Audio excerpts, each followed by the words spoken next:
Hi everyone, this is Phil at New Skeptics. We are broadcasting live on many platforms. Actually two just right now, but we'll broadcast unlive on all of them. Our guest tonight, special guest, is #1 in philosophy and #1 in sci-fi visionary on Amazon with The Transhumanist Wager, a great book. I have just finished all except 25 pages, which I decided to save for myself when I could relax and enjoy them. It's fantastic pace to that book. And so, welcome, Zoltan. Thank you so much for having me, Phil. I very much appreciate it. It's great. When I read your bio, I was pretty floored that you had seen one of my little things I put out and said, hey, I would like to be on there. Oh yeah, no, I'm stoked and look forward to this conversation. It's exciting, and I'm really happy that you're almost finished with my novel. Yeah, that's fantastic. I mean, I could have finished it, but I really want to enjoy that last bit. I just, it's a cliffhanger to me. Yeah, and the last 25 pages have some twists. I won't give them away, but there are definitely twists coming. That's great. I have really enjoyed the pace of that book. I haven't read a novel in probably a couple of years. No, I feel like a lot of people that are 25 and older end up not reading that much in terms of fiction, because there's so many great nonfiction books out there, and especially in our day and age, it seems like that's become the bigger industry. However, when I started out even thinking about writing about my ideas of transhumanism and atheism and stuff like that, I just felt like a novel sort of goes further. But I have been running into that a lot, where a lot of people are like, wow, I really haven't read a novel in a long time. I read all the time. I read nonfiction books, people tell me, but I guess somehow fiction has sort of been left at the wayside a bit as people read a lot of the great nonfiction works that are out there these days. Yeah. Okay. Moving right along. Zoltan, your bio is extraordinary. I'd like you to take all the time you like and tell us about your real-life sailing and fantastic adventures as a Nat Geo reporter, please. Sure. Well, I won't take too long, but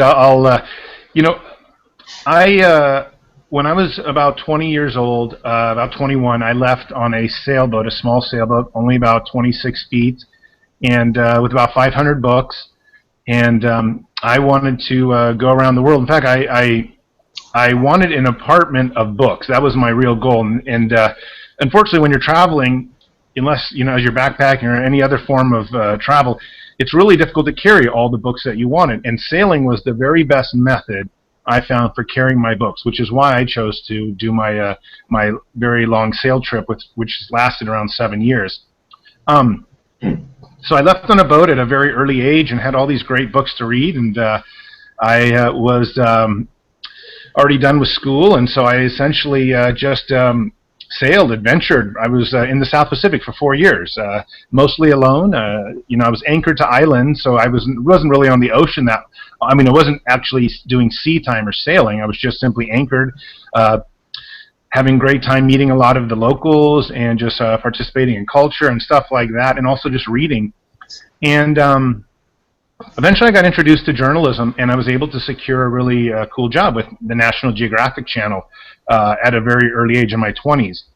And from that point on, I just started doing a lot of kind of short news clips, webcasts, and also articles for the National Geographic website. And that was incredible, because I got to do, over a period of like 4 or 5 years, 30 or 40 different stories. You go to one country, then to the next, and then to the next. And so I had a great time really exploring the world, writing about it or filming it, and just, having a great life. Somewhere along the road, though, I've always been attracted to transhumanism, which is what my book is about, The Transhumanist Wager. And as a young person, you often end up covering conflict zones or war zones as a journalist, because generally the older people don't want to do it, and the newbies get to go to the war zones. That's just the way it works. So I was in a couple conflict areas, and it heightened my drive to dedicate myself to the transhumanism. And transhumanism, just to explain real quickly for your listeners, is the idea of moving beyond the human body using science and technology. The Latin of it is really just beyond human, but it can be anything that really takes you into something that we might not consider human, but something different. It doesn't need to necessarily be an entire new species. It could just be augmenting an arm, or even using a cell phone could be considered transhuman. Depends on how you want to look at it. But I wanted to dedicate myself to it because transhuman ideas hold the very best hope for achieving kind of an indefinite lifespan. That's the main thing, at least for me, behind the goals that I have, is I'm trying to find a way to live indefinitely. And so I wrote the book trying to promote science, trying to promote transhumanism, so that society would find a way to achieve its an indefinite lifespan, so that we don't have to die. One of the things you realize when you're covering a lot of war zones is that there's a lot of death, there's a lot of misery, there's a lot of madness. It's best if we can find a method out of that.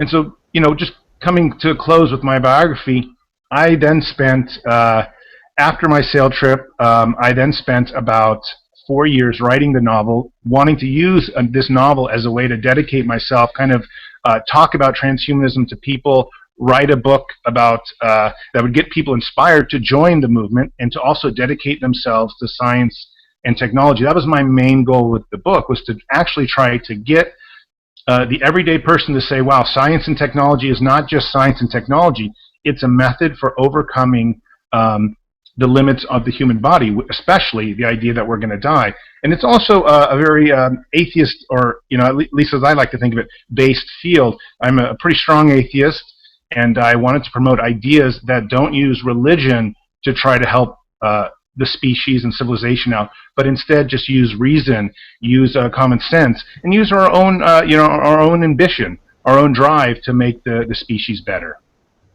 That's fantastic. I want a terabyte of memory I could attach right here to my brain. Okay, I'm just going to continue if you don't mind. I was looking for parallels in classical literature to characters in your book. I suspected that Zoe Bach was a Dante-esque Beatrice-type character, representing beauty, but also representing Sophia, or wisdom, in classical Greek philosophy. Is there some of that in there? So 100%. The books that I had on my boat, which I think really formed the foundation of much of my philosophical thought, were really a lot of classics. And Greek philosophy, Roman philosophy, they certainly are kind of at the core of a lot of the ideas that I had. And so certainly when you talk about Sophia, especially wisdom, Zoe is very much based off that idea. And as I think Jethro Knights is based off the hero's journey, kind of a Campbell character where, a lot of literature creates a scenario where one person will go on this epic journey through life to accomplish some type of epic goal, and that's clearly what the protagonist Jethro Knight's thing is that he has this singular goal, which is to overcome his own death by through science and technology. And so yes, all the characters are quite symbolic, and names are chosen for various reasons that are also symbolic. And most of the lines in the book have been gone over at least 100, some 200, 300, 400 times by myself. So there's not a sentence in there or a word in there that's not designed for some type of effect. That's good. I mean, I even caught this idea that Jethro Knights, he's kind of like, it's reminiscent of Jethro Tull to an old guy like me, and I don't think you were including that. I was probably adding that, but Jethro Tull's stage garb was in fact medieval design. Well, and I've always, Aqualung has been one of my favorite albums forever. So I do know, and definitely the name Jethro, to a certain extent, may have come from Jethro Tull, because that's I think where I originally heard the name Jethro. That said, I actually now have a few friends that are also named Jethro, and just seemed to be a good name that came out of the various names I was looking for. In fact, even names changed. Since the book took me so long, I start off with different names, and then ended up with the names that we have now in the novel. Okay. Well, I was a huge Tull fan, and in fact, I imitate Jethro Tull. And when I finally come to do that on the show, I will send you a clip of that. Oh, good. Okay, but anyway, and he was a Renaissance man, and this is an idea in your book that like Jethro is without question a Renaissance man. So let me continue. The parallels, especially to America's conservative Christian mentality, are striking. New Skeptics works with local educators concerned with the phenomenon's impact on science literacy and social progress. What are your thoughts? Well, I think that's great. I mean, the more entities, the more organizations, the more webcasts, the more media that we have with people trying to do stuff that ends up helping kind of a secularist mindset, a science-based mindset, a mindset that advocates reason. Perhaps that's the most important one for me. That nothing could be better for the world, because we're coming out of a couple millennium of very dark times where very deeply religious ideas have held society back, have held innovation back, and I feel like now more than ever, as we are approaching what could be a very dangerous age, the transhumanist era, where machine intelligence is going to be coming online in 25 years, and we might be replacing our bodies and uploading to machines. More than ever, do we need organizations and entities out there that are going to be advocating for reason, advocating for using our intelligence to make the transition into this kind of new society. I think that's going to emerge in 25, 30, 40 years. And so I'm excited with what you're doing. I think it's brilliant. I think it's very necessary and very needed. I'm congratulating you on the work you're doing. Fantastic. I want to tell you about one thing that's coming in just about exactly 2 weeks, and that's going to be the Ask New Skeptics gadget. And this is going to dispel supernatural beliefs. It's like a Wikipedia. It's a Wikimedia gadget. It will be on our site, and people can go to Ask New Skeptics, and they will find out if they've got junk science or they're dealing with some other bogus claim. Oh, cool. Great. Okay, and meanwhile, I've got professors at the local university backing my public endeavors here. I'm arranging a debate right now, so we've got that going on. I've got some of the best Bible scholars that are there, period. And Robert M. Price, Richard Carrier is watching our org, and if he likes what he sees, he's going to put his name on it. We've got Raphael Lataster, #1 in religious philosophy on Amazon now, with There Was No Jesus, There Is No God. And we've got David Fitzgerald, who is a fantastic, entertaining personality and activist, and a very deeply decent human, in my opinion. Okay, well, Reverend Bolinas, he's a religious zealot grasping the reins of American political power, and he's the arch villain in your book. I've seen a privilege in our culture for religious faith with its attendant ignorance and superstition. And I suspect you do as well. In fact, you just said as much, but sorry, these are sequential questions. No problem. Well, so Reverend Bolinas is, I think, one of the caricatures of the book, where I really did go out of my way to create a stereotype that we do have in society. And he is a very black and white character on one side of the fence. And a lot of the characters in my book are very black and white. I paint them that way because I feel sometimes when trying to make emphasis, it's easiest to just have everything, one shade, one color, and then another one so you can compare it. And he is this classic, Bible thumping person who's a leader and who's been taking over people's minds all across the country and the world, trying to trump any kind of scientific innovation. He basically just wants to go back to farming the land and maintaining his power. And frankly, he's doing nothing that the popes haven't done for centuries. I mean, he's just replicating the entire thing. That was when I was talking about millenniums of baggage that has been put onto the species. He's just propagating it. He's just pushing that forward again and again. And I created a character because I do believe, even though maybe we don't have anyone as with as much charisma in today's American religious scene, there are certainly so many evangelists that are, in my opinion, really hurting society, hurting innovation, and especially hurting the length of our lifespans. If we would just, as a nation, spend more time and money towards the science of life extension, towards the science of just everyday living, I think we'd all be living much better lives. But, for example, if we just took all the wealth of the Catholic Church, we would probably within a decade have all the clues to achieving indefinite lifespans for the species. But that wealth is being spent in ways that is nonsensical. It's not spent in the ways that actually benefit the evolutionary advancement of the species. And so I created a character where that comes out as symbolically, as clearly as possible, and that's certainly Reverend Belinas. He's the main villain in my novel.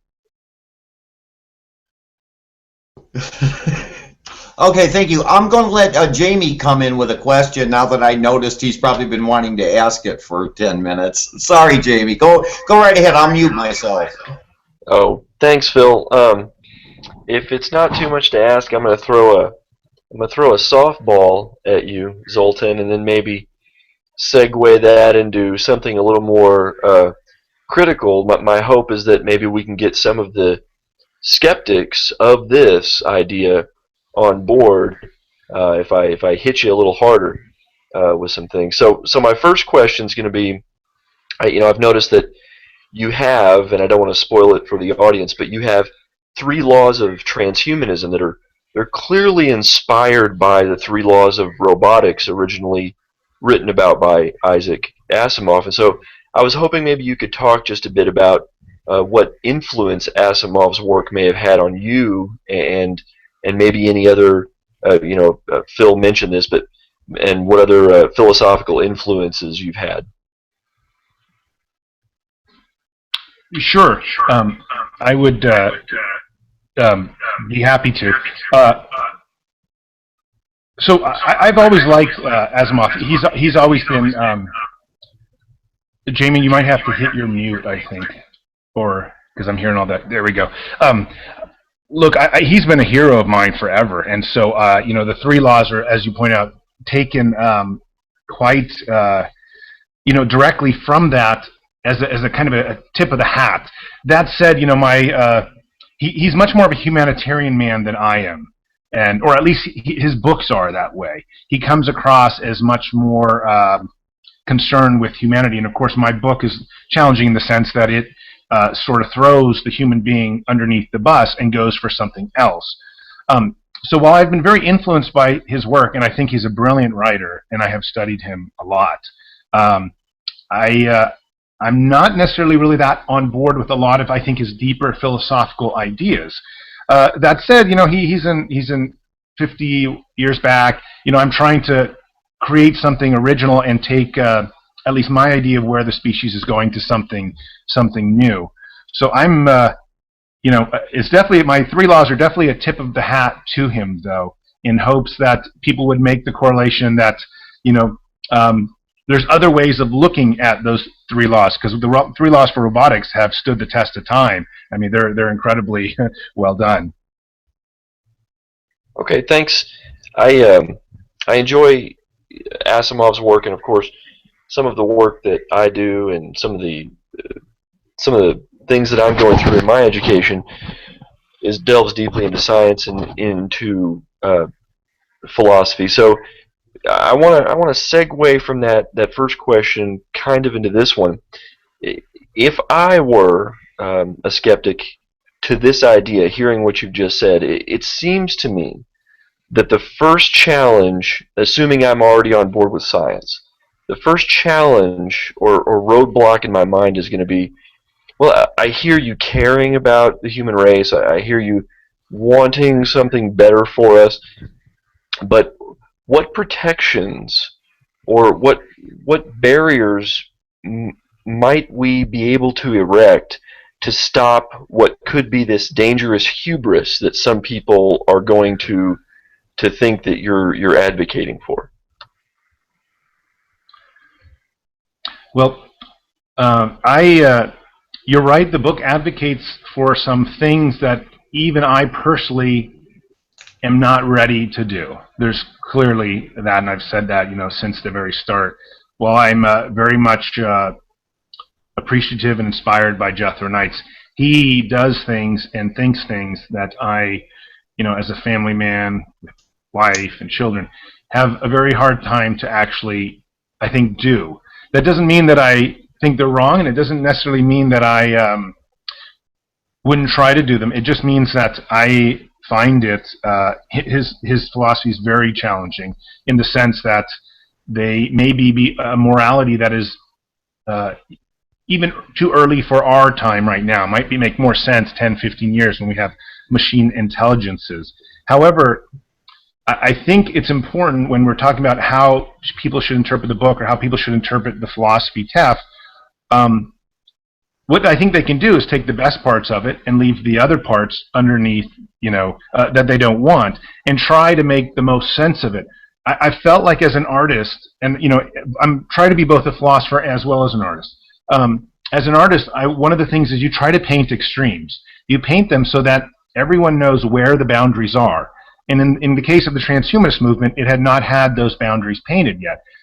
When you study most movements, they often have the extremists, and then they often have the people that are, the most lenient. And somewhere in between, the movement usually traverses.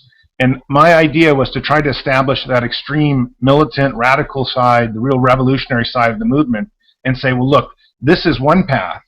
I'm not advocating it for saying, hey, this is the best path we can go down right now. In fact, would be very much against going down a path that either leaves out anyone in society, or that endangers the human race right now, or that crosses a lot of the social boundaries that we actually have right now. I know Jethro does that, but I actually think that at this point in time, with the world so peaceful and everything kind of at least going in a direction that I like, it's not the time to do it. My ideas are kind of set upon the idea that what if there was a religious conflict? What if all of a sudden there were people in the streets trying to stop transhumanism? What would I do then? Then I would actually have to stand up, and go to the streets myself. And I'm hoping that will never happen because, as I said, I'm a normal human being, family man. I live in the suburbs. I fit a lot of the niches, stereotypes as well. So I want to just see progress happen smoothly, and hopefully that we can not have any of those dangerous scenarios that I paint in the book. At the same time, I do think it's important to know that everyone must really choose how far they would go, they want to go, in order to make a transhumanist wager. How far would they take their moral systems? And that is also the point of the book, to try to lead people to let them question that. I know a lot of people have said, oh, he's advocating this or that or humanicide. And the truth is, I was never advocating that. I've just been trying to point that out and say, this might be something that could come in the future. It's also something, if machine intelligence, artificial intelligence comes online, as a lot of experts think, in 20, 25 years, it also might think like that. I've actually said this a few times, that I wouldn't be surprised if my book really catches on with machine intelligence at some time in the future. Because it takes a moral system that's virtually everybody cannot accept. If you accept it, then you have really stepped beyond the bounds of what it means to be a civil human being. That said, I've been in enough war zones to know that a crisis can change you, and a crisis can make you do things that you wouldn't normally do. And that's kind of why the essence of the morality of the book is that your moral system is defined by the amount of time you have left to live. I feel like I got 30, 50 years, so I'm not in any rush right now. But, if I knew I had to die in 24 hours, I think I would think very differently about how I want to go around life extension. In fact, I'd probably be driving down the freeway at 200 miles per hour to get to Arizona to get cryogenically frozen. And irregardless of other people on the highway. So those are the kind of moral dilemmas that I try to bring out a little. And I hope I've kind of gone all over, but I hope I've answered your question a bit, Jamie, because it's an excellent question. I think that's a wonderful answer. I can appreciate how you've clearly delved into some of these really sticky ethical situations, and I really appreciate the explanation you gave about drawing the boundaries, as it were, around these issues, and that almost magically your answers are falling in line with some of the questions that I have lined up here. So the next kind of question I have, now that I've heard you describe how you've used the story to outline the boundaries of this your idea of a transhumanist thought, is when I speak to people about the importance of science and technology and scientific literacy, whether I'm discussing specifically transhumanism or not, one thing I try to do is to impress upon them the importance of being scientifically literate now, not just in a far-flung future, but today. And just to give one specific reason why that's so important today, not in 100 years, uh, January 1 of 2013, the Greenwall Foundation, I don't know if you're familiar with it here in the United States, released their 114 some odd page report on the ethics, the policies, and the risk of having enhanced warfighters as part of our military system. Now, one of the things that this report does is talk about the ethics of possible technologies, but a large chunk of it deals with technologies that we already have and are testing, if not coming really, really close to deploying today. So with that laid as a foundation, I was hoping maybe you could say a few words on, now that you've talked about the extremes, maybe you could say a few words about the importance of understanding that we need to make these decisions pretty soon. No, 100%. I think what you just said is one of the most important things that can be said, is that people don't realize how far advanced we are with some of this technology. Everyone thinks, oh, AI or robots or this kind of thing are far into the future. It's here. It's already existing in many cases. As some people have already, as I talked to some AI scientists the other day, with enough funds, 3, 4, 5 years, this could be done. And then you're talking about an intelligence that's superior to our own. That is entirely brand new territory. And even I have to say, okay, we need to take a step back. We need to actually decide as a civilization and as a species, where are we going? We want to go forward, but we also don't want to have something terrible happen. We didn't build, through evolution just to have it ended up, all of us dying or something stupid or something cataclysmic. So I think the most important thing we can do is talk about it and tell people, hey, this isn't science fiction anymore. This is here. I think the more discussions we have on it, the closer people will get to saying, okay, and eventually it'll hit government, and it'll hit Congress, and then this whole thing will just become wide open. And I think everyone, I do believe that people will like it. I do believe that people will want these things. I'm not a big fan of regulation, but when it comes down to cataclysmic events, I realize that it's absolutely a necessity to have these things carefully monitored. They can't just be left in a bunch of, some tiny elite group that's just going to let it go. This is too significant. This is like containing a virus, and letting it out in the general public. It's the same thing when you're having robots that sophisticated, or when you're having artificial intelligence, or when you have the ability for like nuclear weaponry. It needs to be very regulated, very controlled, and very thought out up front, so that nothing stupid happens. And I spend virtually all day. I know my book is promoting this whole aggressive side of transhumanism, but I think the other side of that is that by even making all these subjects talked about in the public, it then gets a lot of people just saying, hey, it sounds exciting, but let's talk about the realities. I think that's what everyone's going to say in the end of the day is, hey, great book, but the reality is, yes, let's move forward, but carefully, and let's start getting involved in this and make sure that this doesn't do something terrible, because a lot of us have enough time left to live. We're not in a lot of people are in a huge rush to achieve indefinite life extension and whatnot, but I think huge portions of the population would want to see a peaceful and simple and reasonable transition into this new age that we're entering.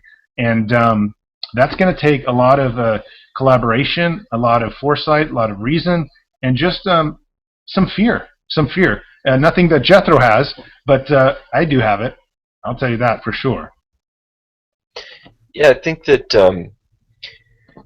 there's some natural fear that accompanies new things generally, but certainly with new technologies. And something that strikes me about many people's reactions to the ideas of transhumanism is the idea that we're not just talking about a new age of technology. We're talking about making what it means to be human so plastic, possibly, that we move beyond a conception that we might currently recognize as human. You know, this sort of idea of morphological freedom, and really just having to alter what we conceive of as being legitimately human.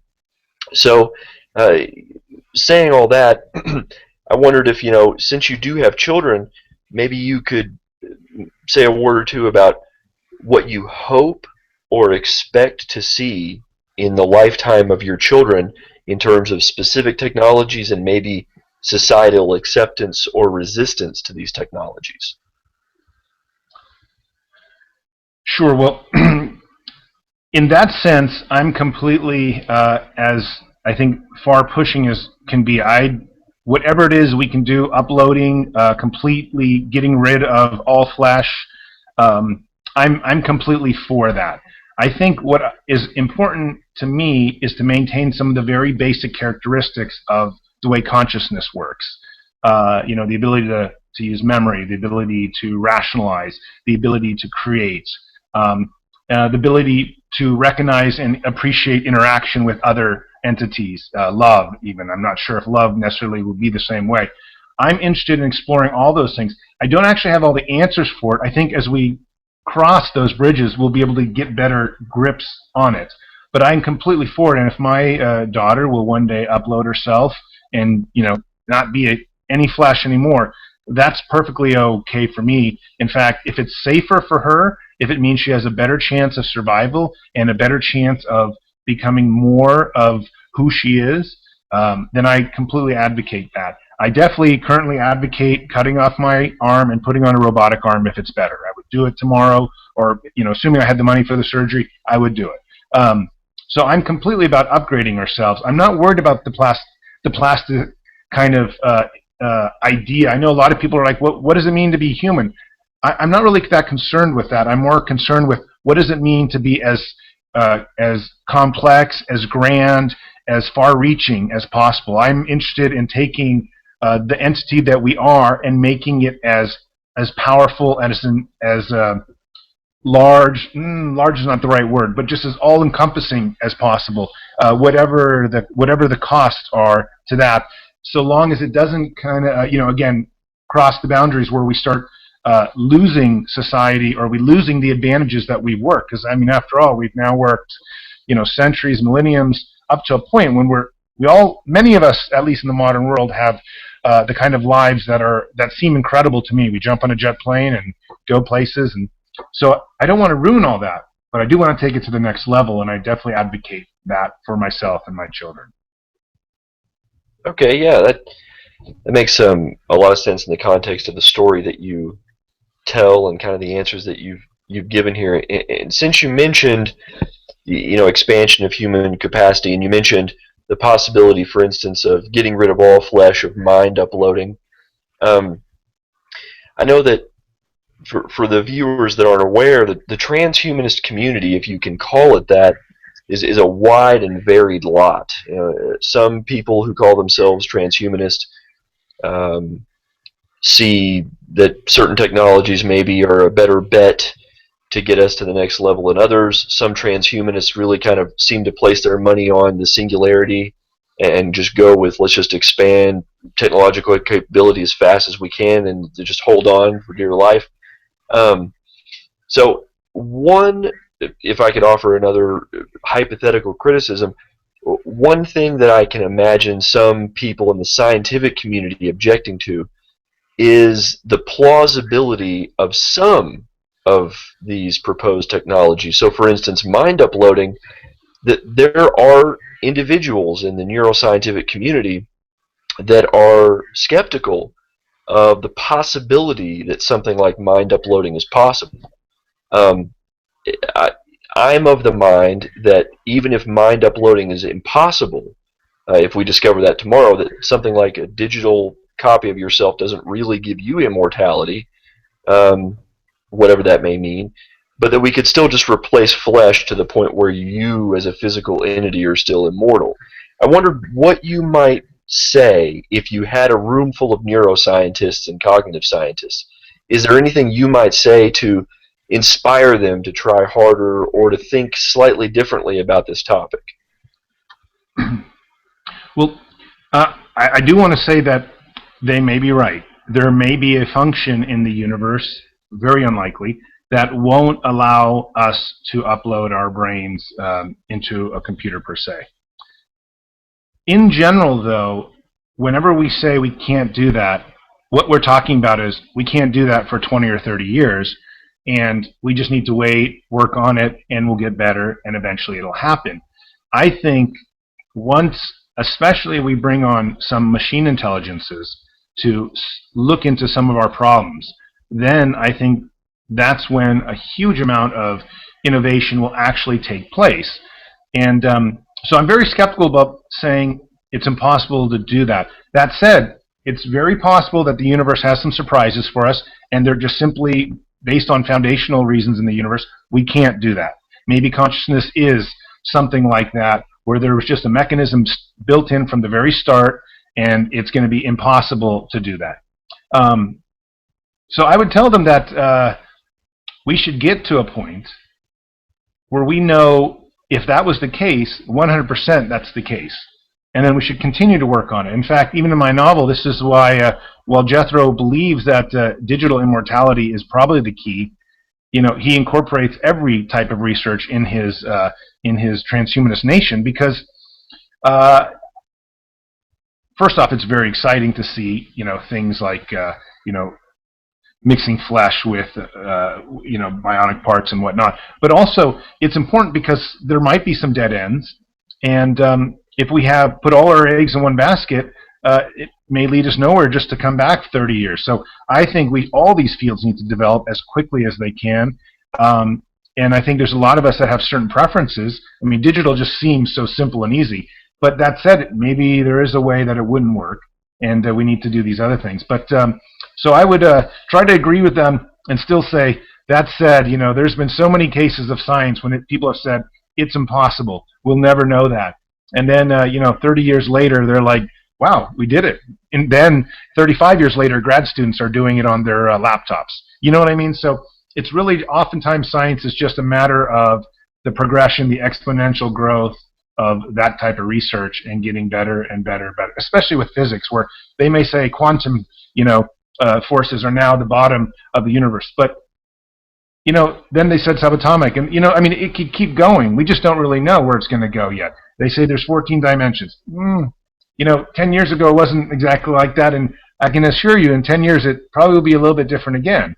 Well, I'm not 100% sure of that. I'm not a scientist, but I do look at these statistics, and science, like medicine, where they say this is impossible, it changes. It changes as people grow smarter, as research gets better, as more people dedicate themselves to it. And so I'm a big optimist when it comes to breaking through boundaries that people say are impossible. And I'm hoping that the universe truly is this open slate where we can virtually create anything we want. Doesn't matter if it's time travel, doesn't matter if it's bringing back people from the dead thousands and thousands of years ago. I'm a firm believer that it's just a matter of unlocking the right key and progressing far enough. Can you guys hear me? I can. Yeah. Good, because I removed myself from the webcast yet again, and I've been gone for about 8 minutes listening to you guys, but this is fantastic, okay? Because I found my way back. Did you want to take over from here, Phil, or did you need me to go ahead and throw another question in? We can do it either way, Jamie. Well, I've got, if you don't mind, I've got a follow up to what Zoltan was saying. So, if that's cool, I'll just keep going.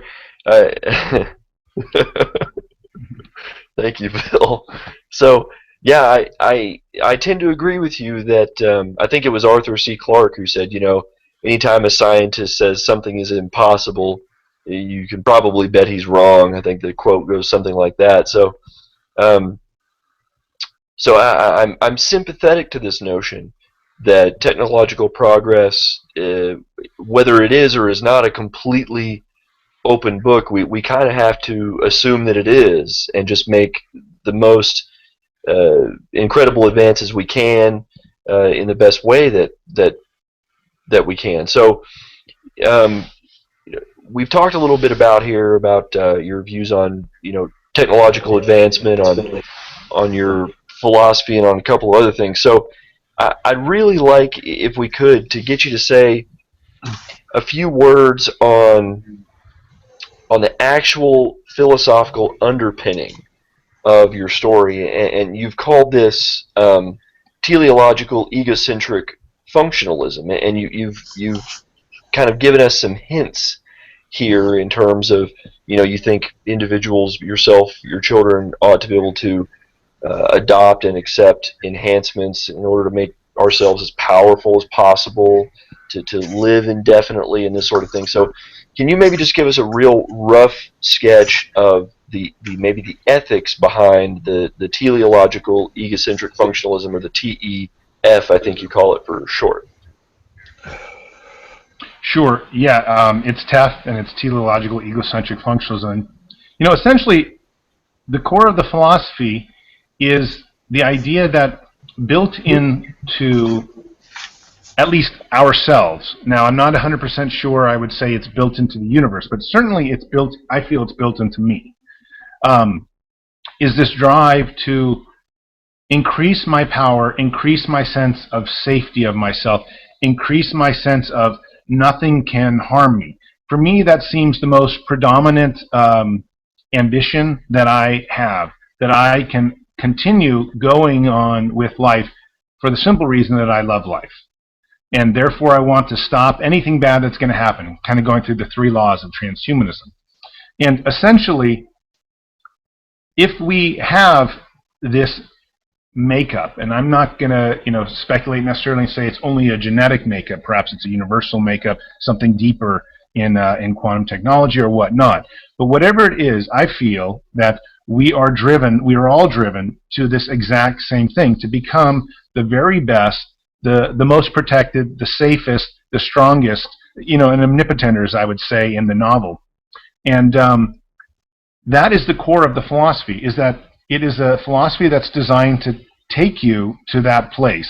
Now, that's not always a pretty place. It's not always a lot of the ideas might even seem like they're at odds against everyone else, and perhaps they are to some extent, or they will be later in history. But currently, the preliminary idea behind it is just to ensure ourselves a certain amount of security, and use that security to become the most that we can be. And that is the underlying, fundamental philosophy of why I wrote the book, why what I'm trying to do with transhumanism is to tell everyone that in order to reach this sense of safety, the very first thing we need to do is take away our biggest crux, our biggest problem, which is we're going to die. That completely eliminates, that's the biggest issue that we have on hand. So the philosophy was designed to put forth the philosophical premise of trying to become the greatest, the strongest, the best that we can be, and then starting to eliminate one by one the things that threaten us,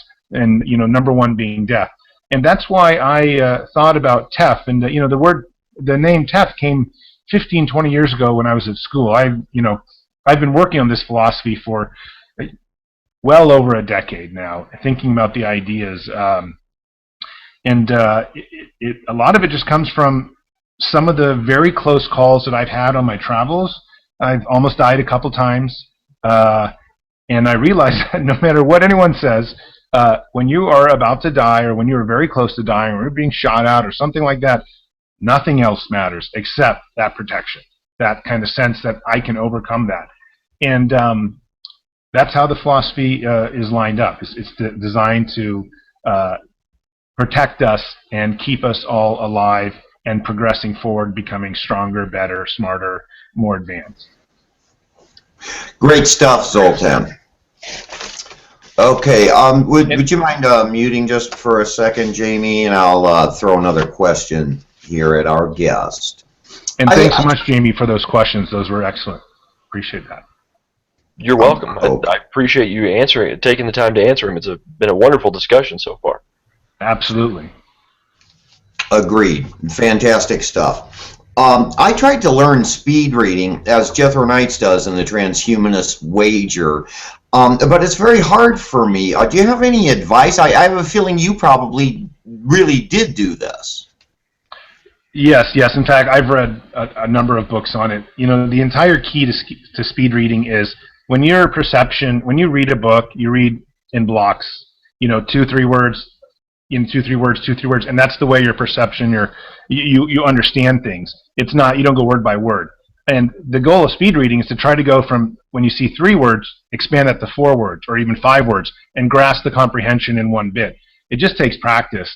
That said, when people say they can make you read 3 times faster, I was never able to achieve that. But I have definitely been able to achieve and keep up with about 25 to 30% faster than I was to begin with, by jumping from 3 to, let's say, 5 words. And in fact, I had practiced this earlier after I read your questions this morning, and made sure that it was still the same. It very much depends. It's very hard to do speed reading with something like philosophy. It's much easier to do speed reading with novels or when you're reading an email or something like that. Indeed. I seem to find that as I kind of relaxed a bit and tried not to look so much at the words, but at a little larger space, I seem to get a little better result, but would miss a word here or there. Yeah. It really does take practice, and in the book I make it seem like it's so easy, but it's a real skill. Okay, the pace of the book, as I mentioned, was excellent. I mean, it's just, there's really not a dead spot in that book. There simply isn't. There's some descriptive verbiage in a place or two that goes on for a few paragraphs, and the next thing you know, the book is taking off again on a new adventures. So I'm taking notes on that. And how would you say you achieve that? Because I have many writers as friends, and I would love to, help them if I can. Well, I think one of the things that's funny about this book is that I really took a long time to edit it. I spent approximately 2 years editing times, 6, 7, 8 hours a day. Luckily, I had a luxury of 4 years, essentially not. I've been working and doing various business things. I actually had huge portions of the day, every single day, to work on the book. And so, over time, you just pull out the boring parts because they're boring to oneself. And so I think, luckily, I've been able to somehow get it where the philosophy didn't bog down too much. Though people have complained that there are parts that are too slow, or a lot of, at the very end of the book, as you might notice, there's a very long 7,000-word philosophical essay, and that's almost virtually no storyline. So people get bogged down in that. But by then you're 90% through the book. So I think it's fair to say that you've mostly read the novel. So there's the one point that does bog down. But the key is just to try to tell a good story, but to stay true to whatever it is you're trying to do. And in my case, I just wanted to bring out a bunch of new ideas that I believe most people that are reading the book hadn't actually thought about. Most people at this point reading the book, beyond the transhumanist community, are completely new to a lot of the ideas that I have brought up. So I'm hoping that they find them exciting too. Are you planning or writing part 2 yet? Because this really looks like a series to me. Yeah. Ultimately, I would love it to be a trilogy, and I have the second book very much worked out in my head. Unfortunately, I am not writing it at the moment. It takes a certain kind of space, and I'm about to have a second baby. I already have a young daughter, and I'm also I'm really stuck promoting this book all day long, dealing with a lot of different reviews that are coming out, and I have all these new blogs, and so I'm finding that it's almost impossible to even begin the first page. So what I've been working on is a lot of twists and a lot of ideas and writing out a lot of outlines. But there's definitely a second book coming, and there's a third book where I have kind of a real sense of where the final story would be. Does Jethro actually become what we might call a perfect entity, all-powerful God? I mean, if you want to say it like that. And so that's, but of course that's something for the third book. In the second book, I have a lot of plans. In fact, I'm going to bring up a lot of the issues Jamie brought up, which is, what if this goes wrong? What would happen if, machines actually ended up rising up? But I'm not going to do it in the same sense that we've all read in sci-fi before. I have some original ideas on how to turn it around and how to do some twists and hopefully bring out even new ways of looking at artificial intelligence. I think the second book's going to be very much about the morality of artificial intelligence.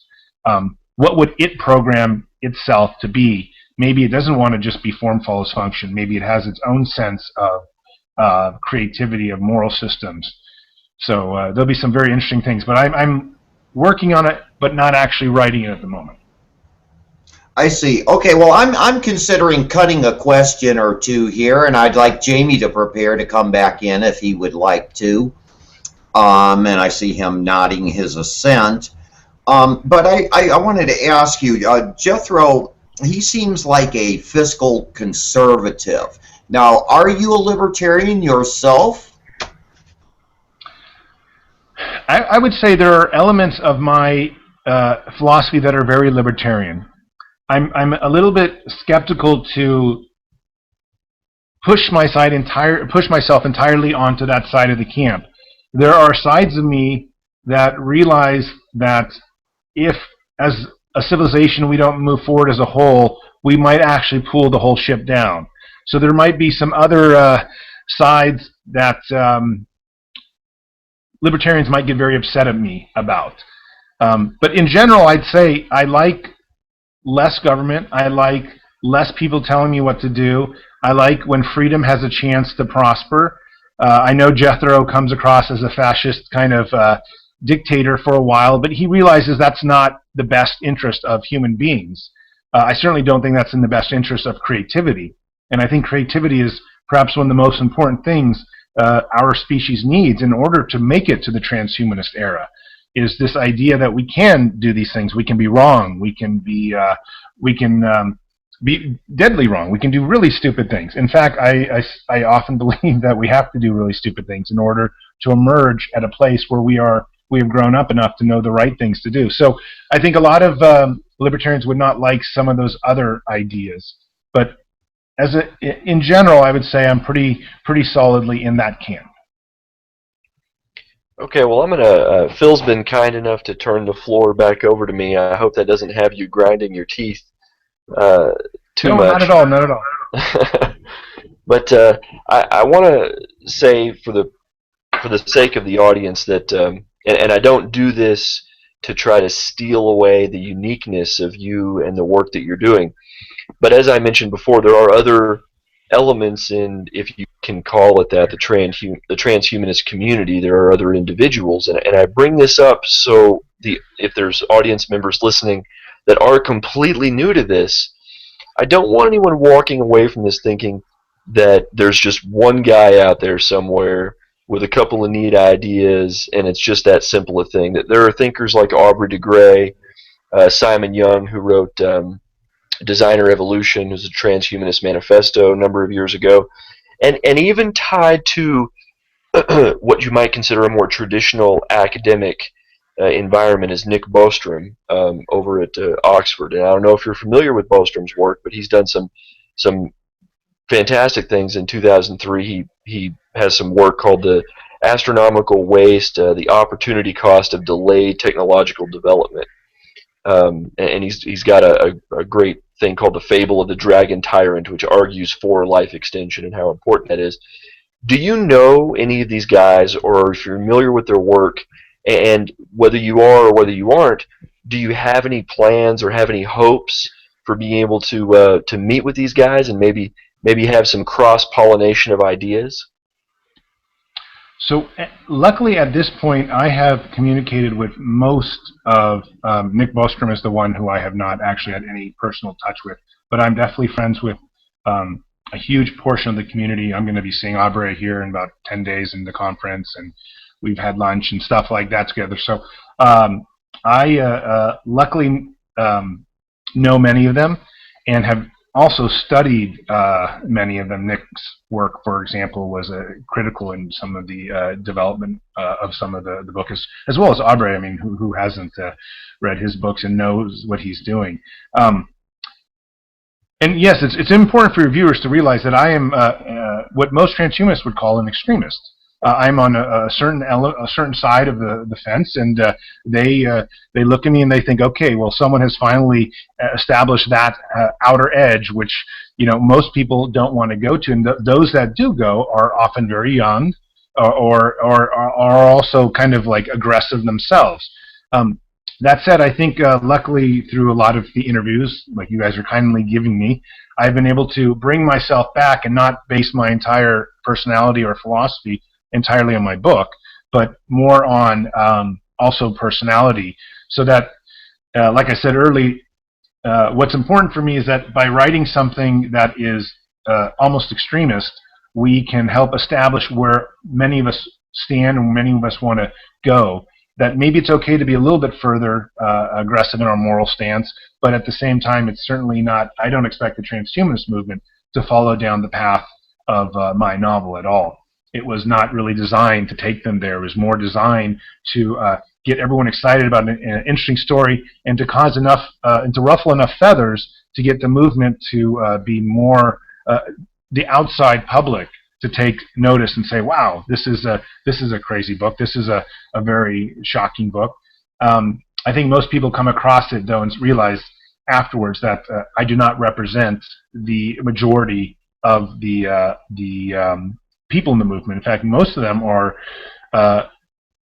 I'll say, at least a lot of the leaders are elderly. They're very deeply based in the academic community. Most of them have PhDs, and they're fantastic, very smart. They're very grounded, and they are, I don't want to say slow moving, but they are cautious, and they are very humanitarian people, the kind of people you want to have dinner with and give Christmas presents to, because they're nice people.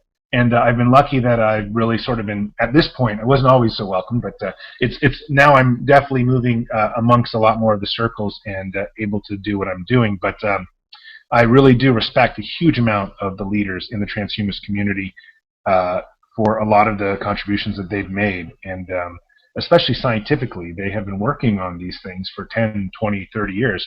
I mean, in some cases, when I was still a child.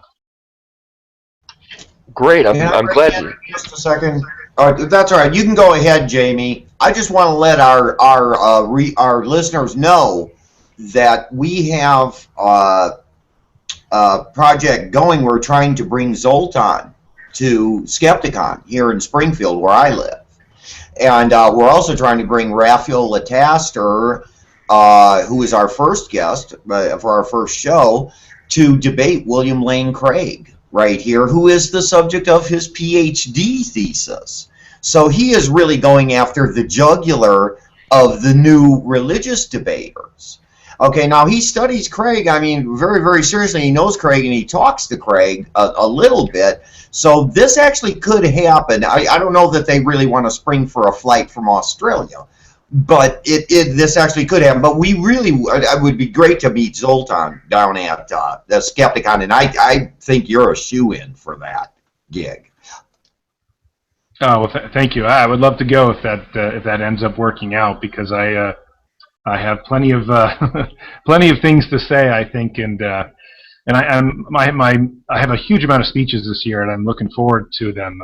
I think it's great to meet people in person. It makes a huge difference than a lot of us just standing behind our computers, which is wonderful. But God, it's just nice to go out and get a drink with people sometimes too. Oh, great. And I'll throw my 2 cents in and say that if at some point we here at can convince you to come down and do something with us, I'd love to see, if at any point in time in the future I can convince you to come down and speak to a crowd. I'd love for you to be able to get in front of as many people as possible. I agree with you that meeting people face to face is really kind of pivotal in making a kind of a connection. There's a reason why in this modern age we still have politicians, and we still have academics, and we still have people doing book tours, even though it's the age of the internet. I kind of want to go off grid if I could. I think we're probably nearing the end of the journey at some point, and so I want to go off grid and be a little more informal. And so maybe I can just throw a few ideas out, and then not really any pre-planned destination, just see kind of how you would approach these kinds of ideas. So in transhumanism, one thing that's often talked about is the expansion of the human ability to just have experiences, right?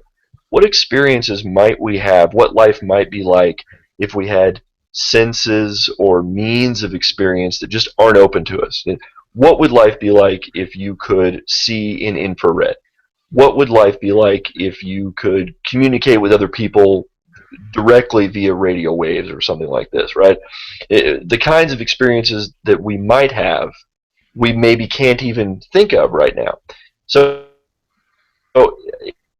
somewhat of Carl Sagan, when he talked a lot about his book, which was a tip of the hat to William James, called The Varieties of Scientific Experience. And one of the pillars of my view that I try to get across to people about science is that you can have a scientific worldview and give up a religious worldview without also giving up these deep, moving, important, subjective, emotional experiences that you have. You can feel a sense of awe when you delve deeply into science. You can feel a sense of incredible, almost transcendence when you contemplate mathematics or astronomy or biology. So just as a transhumanist, as a writer and a thinker, I just wondered what maybe some thoughts that you had about that. Well, I certainly embrace all those things. I want to take the human brain and push it as far as it can go. And then I want to connect it to a machine that can push it 1,000 times that. So if there's different types of sensory perceptions, different types of visions, I want them all. And I tend to believe that the more complex, the more definition that we can get in all our senses and in new additional senses, the more moving, the more powerful, the more maybe spiritual the entire experience of being alive will be. I think many times that's what really makes life so, at least when you have a moment that's so special, is because so many of your senses are just heightened. So I can't imagine a scenario where if we don't have all these more senses heightened, it wouldn't be that kind of profound of experience. I think it's going to be incredibly profound. So I would like to try to engage in all that stuff. I specifically like the idea, just from a kind of a guy who likes thinking and a guy who likes solving problems, of being able to tap into some type of other or more superior intelligence, myself, I think, but just using different types of, perhaps, like, the idea is with uploading, if you could tap into a machine that actually has the connections that are, let's say, 1,000 times your brain, would you be 1,000 times smarter? Well, I would love to find that out, because I would love to then solve questions that I never have been able to, or just arrive at answers that I never had thought of, because they're just so much more complex. Our brains, in the sense that we can only see, a couple miles in front of us, is the same idea that what if you can see 1,000 miles in front of you because your new eyes allow that? Well, I think the same thing is going to be with the way we compute things or the way we think about things. Our thoughts will go so much further, be so much grander. And I look forward to that, because I just, that kind of, perception, that kind of consciousness to me seems wonderful and brilliant. I just, for me, that's perhaps the most hoped for thing that I want, just to plug myself in and say, wow, I'm so smart, much smarter than I was. Now I can think of anything, and I'll probably write a far, far better book. So those are some of the things that I look forward to, and I'm definitely optimistic about the entire process of that. That's interesting. I know that there's some research going on, and the name of the institution escapes me, of constructing what might be called like an external neocortex. The idea is to put raw data into kind of a portable hard drive that you can plug into your mind or whatever, and then you can access raw information that would take you normally 20 or 30 years to acquire. So like the Encyclopedia Britannica, something like this. And just I see Phil needs to go ahead and kind of take over in a couple of minutes, but just again to throw kind of an idea and go off the map territory a little bit. One of the things that's interesting to me, like you say, is the idea of, I love solving problems and just thinking of things. And humans seem to spend so much of our time, day in and day out, wishing for, man, I wish I could just have some leisure time. I wish I could do this, and I wish I could do that. And for me, one of the shining doorways of human augmentation might be a world where almost like we've advanced technologically to the point where we can have the old Greek academies again, where you can just spend all day thinking fantastic thoughts and abstractions and sharing them with other people. Do you, just any thoughts that you might have on that? I'd like to hear maybe what ideas you have regarding not on the other side of becoming drastically post-human, but with some enhancements. What kind of changes in societal culture do you think might happen? Well, first, I would love to go back to that kind of Greek society where you could just philosophize all day and actually not be pressured. I will hang up with you guys here soon, and I will probably end up doing another 50 emails tonight. I am so pressed with time that I just don't find, life has become very busy, and I would like to take a step back and be able to write, for example, a second book without the pressure.